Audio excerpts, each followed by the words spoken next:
Bonjour à tous et à toutes. Merci beaucoup d'être venus à cet atelier.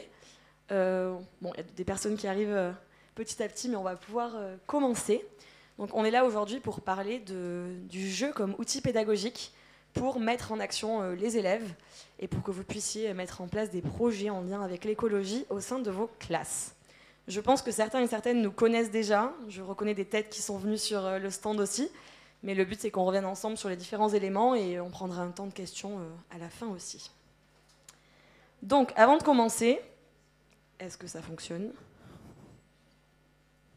Non, ça ne fonctionne pas? Si, ça fonctionne.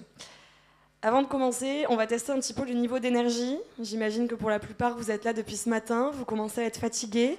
Mon objectif, ça va être que vous ne vous endormiez pas pendant ce temps ensemble.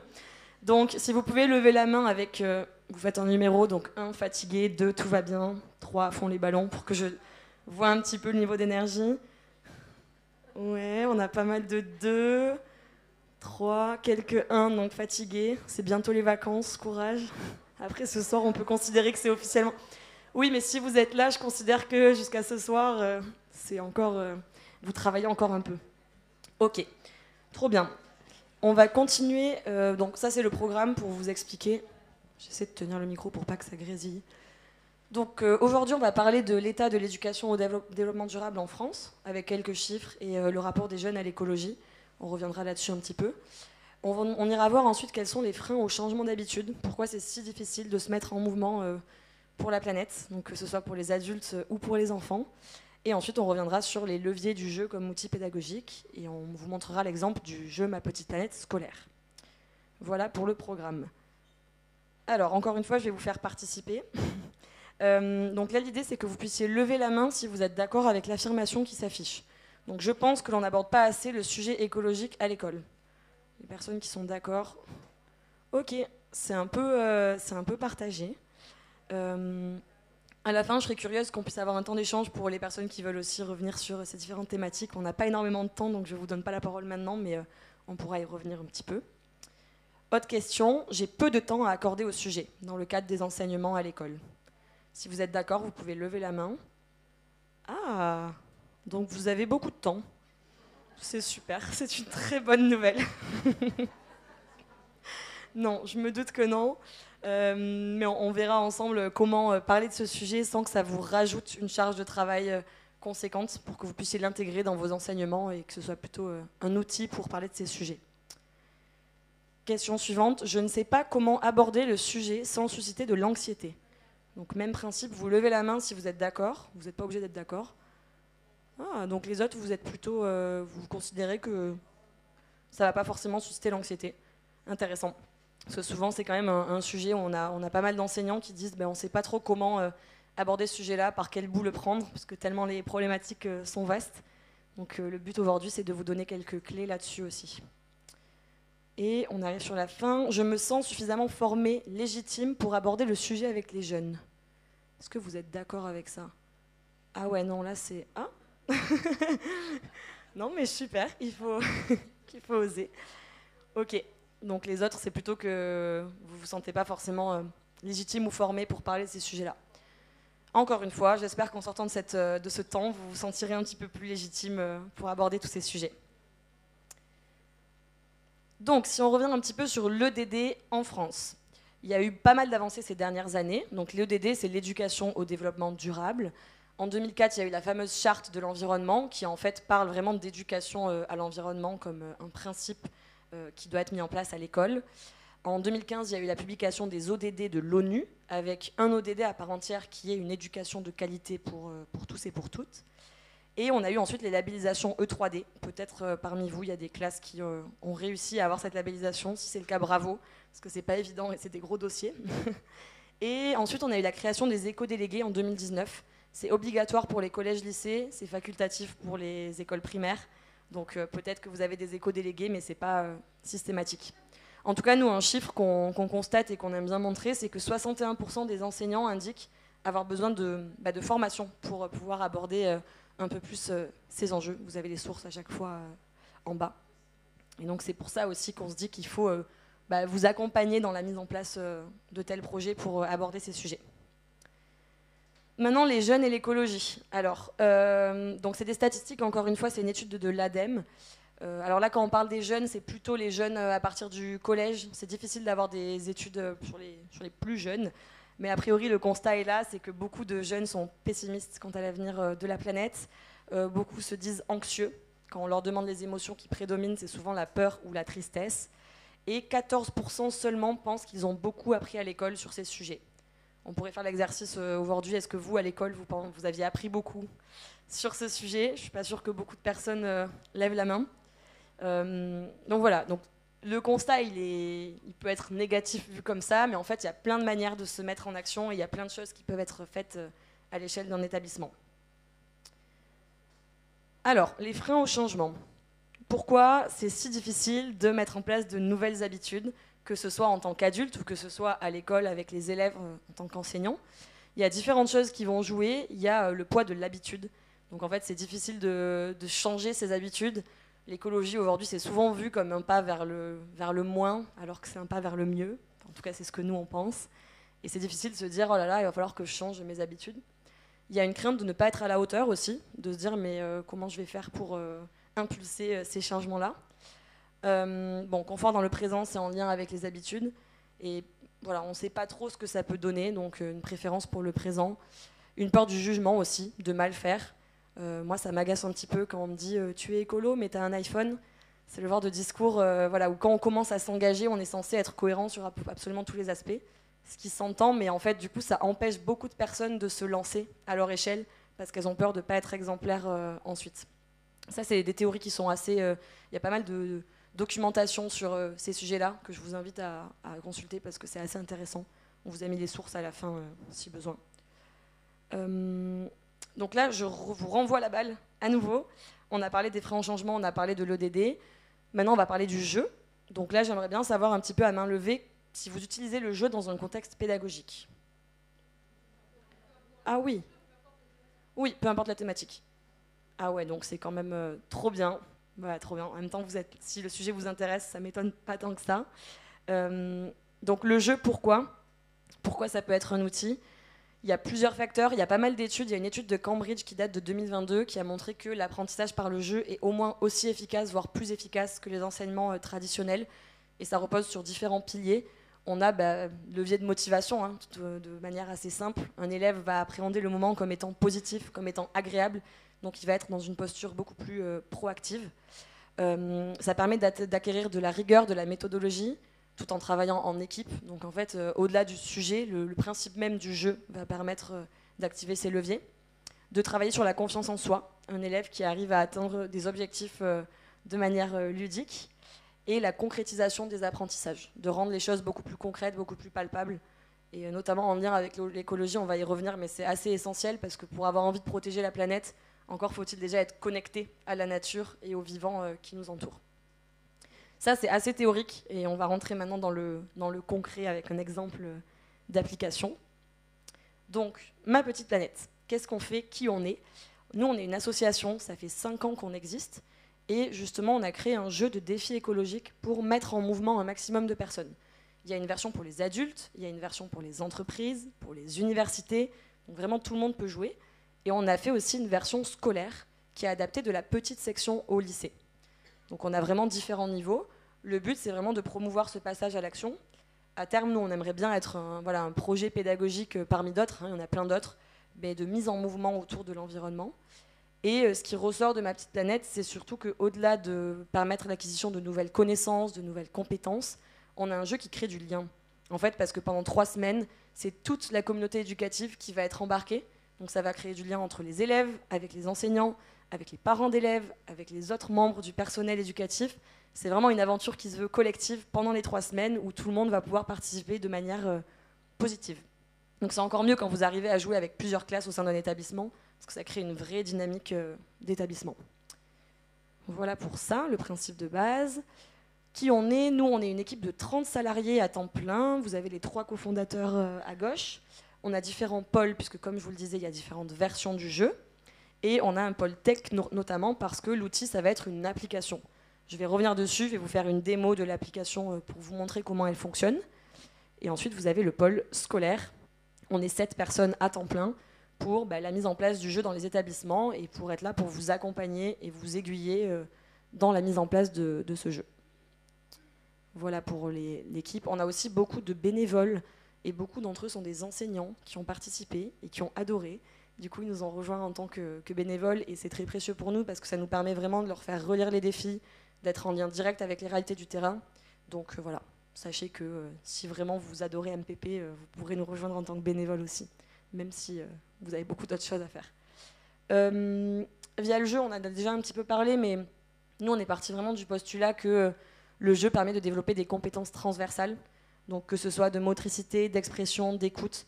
À chaque fois dans les défis, on fait le lien avec les compétences psychosociales que vous voyez à l'écran, donc collaboration, communication, esprit critique et créativité. Et on fait le lien avec les ODD, avec les programmes, avec les attendus de fin de cycle de l'éducation au développement durable. Nous, on est soutenu par l'ADEME, l'Agence de la transition écologique, qui relie nos défis aussi, donc ça permet de s'assurer de la qualité des contenus.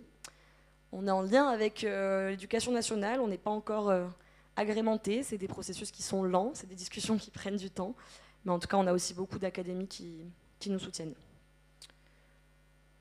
Alors du coup, l'application va vous être destinée, je vais revenir dessus juste après, en tout cas sachez que c'est adapté à tous les niveaux, et donc on travaille avec les PSCE1, les CE2, CM2, collège, lycée. Donc peu importe l'âge de vos élèves, a priori vous pouvez participer.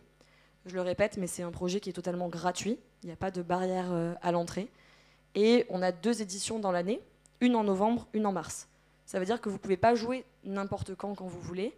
Pourquoi ? Parce qu'en fait, on a des éditions qui sont globales, qui rassemblent toutes les classes au niveau national et même international maintenant, puisqu'on a le jeu en anglais, en espagnol et en allemand. Donc ça permet vraiment d'avoir une aventure collective avec beaucoup d'élèves qui participent en même temps. Je vais vous montrer les chiffres juste après. Je vais d'abord vous montrer l'interface. Donc je vais faire directement depuis l'écran ici. Vous m'entendez toujours ? Oui. Donc ça, c'est l'application. Elle est disponible soit en version web app, donc c'est-à-dire pour les ordinateurs, soit sur le téléphone. Tout simplement, si vous voulez la télécharger, ça s'appelle MPP scolaire. Elle a un petit logo jaune. Attention, parce qu'il y a une version adulte qui est bleue, parce que vous pouvez aussi jouer du coup en tant qu'adulte. Et en fait, une fois que vous arrivez sur l'interface, vous allez pouvoir créer un compte avec juste une adresse mail, de manière assez classique. Et ensuite, vous pouvez créer une classe et vous choisissez l'édition qui vous intéresse. Comme je l'ai dit, c'est 2 fois par an, en novembre et en mars. Vous pouvez participer soit à l'une, soit à l'autre, soit aux 2, si vous êtes vraiment fan. Et ensuite, vous pouvez créer votre classe donc correspondante. Là, je suis sur un niveau CE2, CM2. Quand j'arrive sur l'interface, alors, vous avez une checklist carrément pour vous guider pas à pas sur qu'est-ce qu'il faut faire. Voilà, là, c'est vraiment, on vous prémâche les différentes étapes sur tout ce qu'il y a à faire. Et pour vous montrer rapidement l'application, hop, là, vous avez accès au système des équipes. Donc, quand vous arrivez, vous allez pouvoir rentrer le nom de vos élèves. Vous pouvez les laisser soit tous ensemble, soit ajouter des équipes et les répartir différemment. Vous avez des petits animaux totems que vous pouvez changer ici, avec à chaque fois des explications sur qui sont ces animaux. Voilà, ça permet de faire une première séance en classe. Et ensuite, vous pouvez modifier le nom des équipes. Bon, ça, c'est sur le côté un petit peu ludique de l'application. Ensuite, vous allez avoir accès à tous les défis. Les défis sont par catégorie. On travaille vraiment sur plein de sujets différents. Ça va de l'alimentation à la biodiversité, en passant par les déchets. Vous avez des défis de solidarité, de création. J'aime bien montrer dans la création. Ça plaît beaucoup, notamment en primaire. Donc là, vous avez tous les défis sur chaque catégorie. Par exemple, ça, c'est un défi qui consiste à réaliser une œuvre de land art, donc avec des éléments trouvés dans la nature. On voit le nombre de points que ça rapporte. Et ensuite, on met à disposition des explications et des ressources. Comme ça, vous pouvez vraiment vous en saisir comme un outil pour aborder certaines notions directement avec les élèves. On fait le lien avec les compétences, comme je le disais tout à l'heure, et aussi avec les programmes. C'est un document à part. Donc là, vous avez une 30aine de défis. Et en fait, si vous vous inscrivez, vous n'êtes pas obligé de faire tous les défis. C'est à vous de choisir en tant qu'enseignant. Ok, moi j'ai envie de travailler sur telle thématique, j'ai envie d'organiser ça en classe précisément. Donc vous pouvez faire 3, 4, 5 défis, ou alors tous. C'est à vous de choisir, mais il n'y a aucune obligation sur le nombre de défis à faire. Et ensuite, vous pouvez rentrer la comptabilisation des points, c'est tel élève a fait tel défi. Si vous organisez un défi en classe et que ça a été fait par 30 élèves, vous validez le défi pour les 30 élèves. Et dans ce cas-là, ça rapporte des points pour toute la classe. C'est assez facile à prendre en main. Certains défis sont à faire à la maison. C'est optionnel, vous n'êtes pas obligé, mais vous pouvez impliquer les familles. Par exemple, on a des défis qui sont cuisiner un repas végétarien avec des légumes de saison. Alors, hop, dans l'alimentation, généralement, ça plaît pas mal. Ou un plat traditionnel d'un autre pays. Et donc ça, c'est plutôt avec les familles qui vont pouvoir s'impliquer et vous envoyer ensuite les preuves. Les preuves, vous n'avez pas besoin de nous les envoyer. Nous, il y a 95 000 élèves qui participent à chaque édition, donc on ne va pas s'amuser à vérifier les preuves de tout le monde, on vous fait confiance. Par contre, vous pouvez créer une conversation de classe pour récupérer les preuves. Alors pour les grands, c'est directement les élèves. Pour les petits, évidemment, c'est plutôt les parents d'élèves qui peuvent vous envoyer Lisa, elle a fait un repas végétarien de saison. Et donc vous recevez des photos et c'est ça qui crée du lien avec les familles aussi. Donc voilà pour la mécanique. La dernière chose que je pourrais vous dire, c'est que cette application, elle est pour vous. C'est vraiment votre outil. En parallèle, vous allez avoir des listes de défis que vous pouvez imprimer et distribuer aux élèves. Comme ça, ils les ramènent à la maison. Et vous pouvez aussi, si vous le souhaitez, partager un code spectateur pour les familles. Mais encore une fois, c'est vraiment vous qui organisez, c'est vous qui choisissez. En tout cas, si vous voulez leur partager un code pour qu'ils puissent avoir accès aux défis, il faut que je me mette un peu plus loin, aux défis et aux explications, vous pouvez leur partager ce code. Donc ça, c'est à vous de choisir. Il est dans les paramètres. Alors, je ne sais plus exactement où. Je pense que c'est ici. Voilà, accès élèves ou parents. Et donc là, vous avez un code de classe qui se génère. Il n'y a aucune donnée qui est récupérée. Donc vous leur partagez ce code et ils pourront se connecter pour voir ce qui se passe. Mais ils n'auront pas accès au classement individuel des élèves. Enfin, on veut éviter toute forme de compétition acharnée qui n'a pas trop d'intérêt. En tout cas, c'est une option. Dernière chose, vous avez accès au classement. Je parlais de compétition. Alors nous, on ne fait pas quelque chose qu'on met en avant particulièrement. On sait qu'en collège-lycée, ça aide, ça les motive. Pour les plus petits, généralement, c'est plutôt l'aspect collectif qu'on vous conseille de leur montrer. Là, vous allez avoir le classement au niveau de toutes les classes qui participent, avec un compteur de tous les défis qui ont été réalisés. Et ça, c'est intéressant de leur montrer parce que ça leur permet de se rendre compte que ça les dépasse et que le jeu, en fait, il est à une échelle beaucoup plus globale. 0 défi. Là, l'édition, elle n'a pas commencé. Donc, a priori, c'est logique. Mais la dernière édition, il y a eu 1 million de défis qui ont été faits. Donc, c'était quand même un palier, c'était un record et les jeunes étaient vraiment contents d'avoir contribué à ça. Voilà pour l'application. Donc, je vous invite à, si vous voulez participer, à la télécharger. Nous, on organise des webinaires chaque semaine pour vous accompagner dans la prise en main de l'outil. Et si vous avez la moindre question, on reste là pour vous accompagner de toute façon. Je reviens là-dessus. Quelle heure il est? 16h34. Ça va. Hop. Pour vous montrer un peu davantage. Je vais reprendre mon petit... Voilà, ça. Pour vous montrer où on en est, je vais revenir là-bas. Pour vous montrer où on en est au niveau de l'impact, nous, on a organisé 12 éditions scolaires. Ça représente presque 21 000 classes. Et donc, on n'est pas loin des 500 000 élèves et enseignants qui sont passés à l'action. Et on a dépassé la barre des 5 millions de défis lors de la dernière édition. Donc ça, c'est plutôt chouette et c'est pour valoriser aussi l'engagement des jeunes. En fait, j'ai une vidéo à vous montrer, donc je repars ici. Ça, c'est une vidéo, moi, qui me donne beaucoup d'énergie dans des moments où j'ai moins le moral. C'est une vidéo qui résume un petit peu le projet, et si vous souhaitez embarquer des collègues, je pense que c'est le meilleur moyen de leur montrer cette vidéo. Elle dure 2 minutes, et ça permet de comprendre un petit peu ce qui se passe dans les classes et d'avoir des retours avec des images. Peut-être que des personnes qui ont participé ici verront des photos ou vidéos de leur classe. Donc je vais la lancer. Normalement, il y a le son, il y a tout qui fonctionne. Hop. Le son n'est pas très fort.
Voilà pour cette petite vidéo. Je sais pas pourquoi il y a ça qui se met juste après. C'est très bizarre. Donc c'était une édition qui était en lien avec l'océan, puisque l'an dernier c'était l'année de la mer. Donc on avait fait un focus là-dessus. Là pour l'édition de novembre, ça sera une édition générale, donc vraiment qui aborde plein de thématiques. Mars aussi a priori. Des fois on fait des éditions thématiques, mais c'est pas systématique. Et là pour vous donner un ordre d'idée, les deux parrains marraines, Mathieu et Chloé, on essaie de trouver à chaque fois des figures inspirantes qui s'adressent aux élèves directement. Eux, ils vont traverser l'Atlantique à la nage à partir de novembre. Ils vont faire 3800 km. Et du coup, ils se sont adressés aux jeunes pour leur expliquer pourquoi, comment ils se préparent, etc. Et ça leur a beaucoup plu aussi. Donc n'hésitez pas à partager cette vidéo si vous souhaitez embarquer des collègues avec vous. Et comme vous l'avez vu sur la carte, on a des classes qui commencent à jouer un petit peu partout dans le monde. Et on a des binômes qui se font entre des classes pour avoir des échanges interculturels. Donc ça, c'est intéressant aussi. J'arrive sur la fin, ça on en a déjà parlé. On a eu 94 000 élèves au printemps. Là, novembre, on attend aussi plus de 80 000 élèves. Donc si vous voulez faire partie de cette belle aventure, vous êtes les bienvenus. Il y a une édition en novembre, il y a une édition en mars, chaque année, 2 éditions annuelles. Sachez que si vous vous lancez, il n'y a aucune obligation. Enfin, vraiment, je le répète, mais il y a parfois une barrière à l'entrée. On se dit, je ne vais pas avoir le temps, ça va me prendre du temps. Oui, c'est vrai, on ne va pas mentir, c'est quand même un investissement. Mais vous pouvez très bien tester et faire quelques défis seulement et ensuite réussir à refaire une édition avec plus de professeurs, plus de classes. Donc c'est vraiment vous qui gérez là-dessus. Ça, on a déjà vu. Sur le site, vous avez la cartographie si vous voulez vous amuser à aller voir dans vos territoires, de voir s'il y a des écoles voisines qui ont déjà participé. Et c'est chouette de le montrer aussi aux élèves pour qu'ils se rendent compte qu'ils sont un petit peu partout. J'arrive à la fin de cette présentation. Je vous ai remis les 2 dates des 2 prochaines éditions. Donc le 17 novembre pour la prochaine d'automne. Et ensuite, ça sera en mars 2026. Pour vraiment s'inscrire, c'est très simple. Vous téléchargez l'application, vous créez votre compte, vous vous rattachez à l'édition de votre choix. Et ensuite, vous serez dans la boucle et vous aurez toutes les infos. Je vous ai remis le QR code. Ah non, d'abord c'est la conclusion. Pour conclure, pourquoi jouer à ma petite planète ? Vraiment, nous, on s'appuie sur ces 4 piliers. On considère que c'est un jeu qui crée du lien et où on mise sur le collectif. Parce que parfois, on est un peu paralysé, on ne sait pas par où commencer pour parler de ces sujets. Donc là, c'est une aventure qui dépasse le cadre de votre établissement. Donner envie de se dépasser, de se challenger, que ce soit pour les professeurs, mais aussi pour les élèves. Chacun à son niveau. C'est vraiment adapté, qu'on soit très éloigné de l'écologie ou pas. Avoir des solutions concrètes. Et pourquoi ça dure 3 semaines ? Parce que 3 semaines, c'est le temps qu'il faut pour avoir de nouvelles habitudes. Il y a des défis qui peuvent se répéter. Donc en fait, les jeunes, après, ils vont garder ces habitudes. Et souvent, au-delà des 3 semaines, ils continuent à s'engager, surtout sur les gestes à la maison, par exemple, les douches de 3 minutes. En fait, ils vont continuer toute leur vie, j'espère. Et le dernier point qui est important pour nous, c'est la création de nouveaux récits écologiques positifs, rendre l'écologie ludique, accessible et ne pas provoquer l'anxiété qui peut paralyser. Et on pense que dès le plus jeune âge, c'est important. Voilà pour la conclusion. Et là, vous avez donc le QR code si vous voulez avoir accès au lien pour télécharger l'application. Vous avez aussi l'adresse mail de Inès. C'est pas moi c'est Léna. Mais vous pouvez contacter donc ma collègue si vous avez des questions ou autres. Et j'espère que vous allez participer, que ce soit en novembre, en mars ou dans quelques années. Merci beaucoup pour votre attention en cette fin de journée. Et je pense qu'il nous reste très peu de temps. Ouais, il nous reste 4 minutes pour des échanges potentiels, des personnes qui veulent rebondir, qui ont des questions, qui ont joué, qui veulent partager. Voilà. Petit temps... Non, personne. Ok, c'est pas grave. De toute façon, on est aussi sur le stand Ma Petite Planète, si vous voulez passer nous voir et que vous avez des questions que vous voulez pas apporter à voix haute devant tout le monde. Merci beaucoup, à bientôt.